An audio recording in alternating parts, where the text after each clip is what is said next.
I be moving. Whipping the foreign, I'm cruising. The money I'm speaking is fluent. All of my business booming. Stacking my cash in abundance. All of my family funded. Finally got what I wanted. Life is amazing, I love it. Everyone know that I run it. Yeah, look at me now, I came up. I've been thinking back then when I almost gave up on the game, cause I never got in my way. Yo les postos, c'est Sacha, bienvenue dans cette nouvelle vidéo Mercato.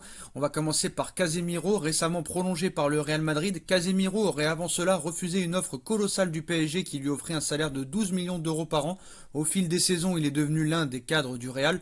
L'importance de Casemiro au milieu de terrain défensif ne fait plus aucun débat au sein du club merengue. Avec 239 matchs à son actif sous les couleurs du Real, le Brésilien a su s'imposer comme un des éléments incontournables de l'équipe de Zinedine Zidane.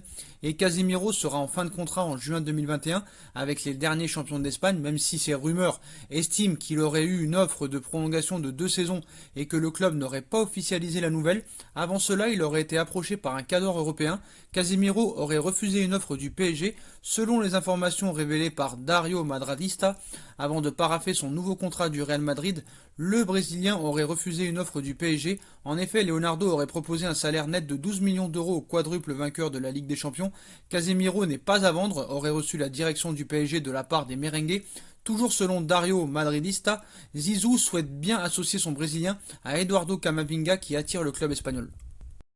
La folle rumeur Lionel Messi à l'Inter de Milan est de retour et enflamme la presse italienne. Le retour de la folle rumeur Messi-Inter, la presse italienne s'empare du dossier. La rumeur Messi-Inter fait son retour en Italie. Quelques tensions depuis plusieurs jours, plus une information concernant sa vie de famille et le vieux serpent de mer Lionel Messi-Inter repart de plus belle. La Gazzetta dello Sport y consacre même sa une ce matin et se demande même pourquoi pas une arrivée de Léo Messi sous le maillot interiste. Tout est parti de l'achat hier d'une maison à Milan du père de la Pulga. Il n'en fallait pas plus pour enflammer la péninsule italienne et l'Inter qui a toujours rêvé de faire connaître à l'Argentin un deuxième club professionnel. Le président Steven Zhang en rêverait aussi, mais entre le rêve et la réalité, il y a encore énormément d'obstacles à franchir. Et on passe au dossier Kylian Mbappé, malgré la blessure hier soir face à l'AS Saint-Etienne.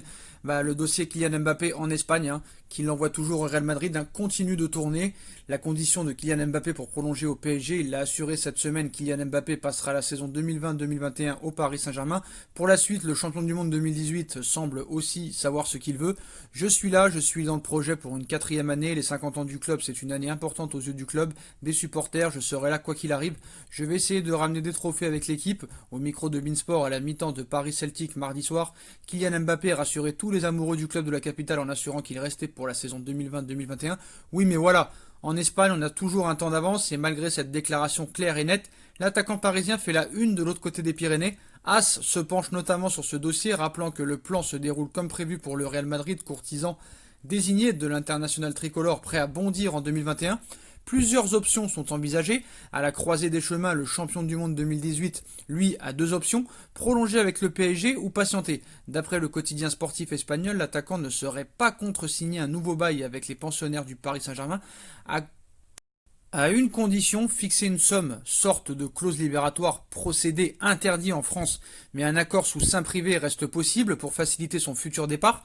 La Casablanca sait que cette option est crédible et rendrait forcément plus coûteuse l'opération, mais Florentino Pérez, qui a annoncé qu'il n'y aurait pas de grands investissements cet été, semble prêt à patienter 1 voire même 2 ans. Au PSG, en effet, on aimerait le conserver au moins jusqu'en juin 2022, date d'échéance de son actuel bail. Les 3 parties seront-elles exaucées? Affaire à suivre. Donc voilà les postos, c'est la fin de cette vidéo Mercato. Comme d'habitude, dites-moi en commentaire ce que vous en pensez. Je compte sur vous pour bombarder la barre de like. On like, on partage, on commente, on s'abonne, on active la petite cloche pour être tenu au courant des vidéos Mercato qui vont sortir. On me rejoint sur mes différents réseaux sociaux ainsi que sur Utip si vous voulez m'aider en regardant des pubs gratuitement ou en faisant un petit don. N'hésitez pas aussi à vous abonner à ma 2e chaîne YouTube No Feeling. Tout sera en bas en lien en description. Voilà les postos, je vous souhaite à tous une très bonne continuation. Prenez soin de vous et à très vite pour une nouvelle vidéo les postos. Tchuss.